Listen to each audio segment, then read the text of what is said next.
15 syudad sa Central Luzon ang nakiisa sa cash relief assistance ng Department of Social Welfare o DSWD kahapon. Sa Santa Isabel Elementary School sa Malolos, Bulacan, may ilang tricycle drivers ang umuwi na lamang matapos na mabigong makuha ang 5,000 piso na cash relief assistance.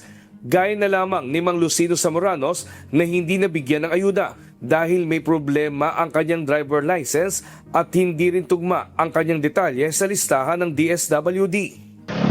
Mga malaking yabana kasi ganito na bago-bago sir eh. Tulad dito na nangyari sa akin sa lisensya ko, ang sa kanila, nakakita sa junior sa Zamoranos, ito nakarugtong.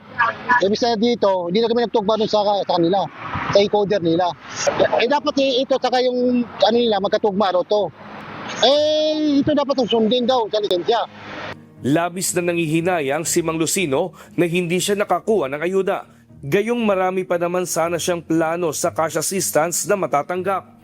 Sakasakali sana papasa mga gasolina, pagkain, tapos yung ng maintenance ng motor. Kaso na-dismaya ako. Natapat tayo sa ganitong sitwasyon eh. Hindi, namasada na lang po ako. Gaya ni Mang Lucino, ganito rin ang naging problema ng ilang pang mga tricycle driver sa Bulacan na bigong makakuha ng cash relief assistance. Paliwanag naman ni DSWD Region 3 Regional Director Venus Rebuldela, hindi maaaring i-release ang ayuda kapag may mga detalye ang mga driver na hindi tumutugma sa kanilang listahan. Ayon sa opisyal, kailangan muna itong ayusin at i-reconcile ang mga datos sa mga LGU bago sila mabigyan ng cash assistance. Tiniyak naman ng ahensya na magsasagawa sila ng special payment day sa mga susunod na araw para doon sa mga tricycle driver na nagkaproblema sa kanilang record.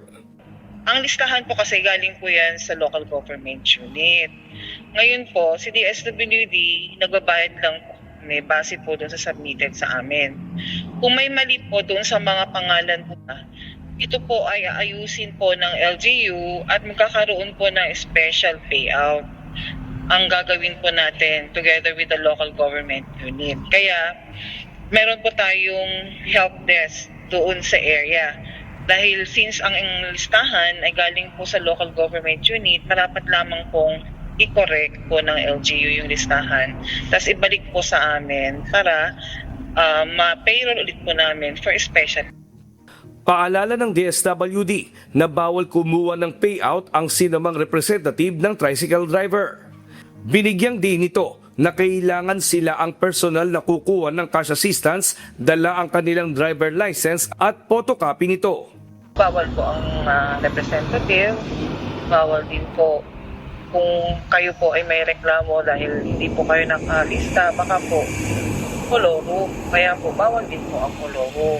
Kaya ang amin pong bilin lagi, magipag-ugnayan po sa ating local government unit para po malaman po ninyo kung kailan po yung nakatakdang araw po ng payout po ninyo. Mula sa 70,000 tricycle driver sa Central Luzon Region na target mabigyan ng cash relief assistance. Ayon sa DSWD, aabot na sa 20,000 na mga driver ang mga nabigyan ng ayuda sa unang araw ng regional payment.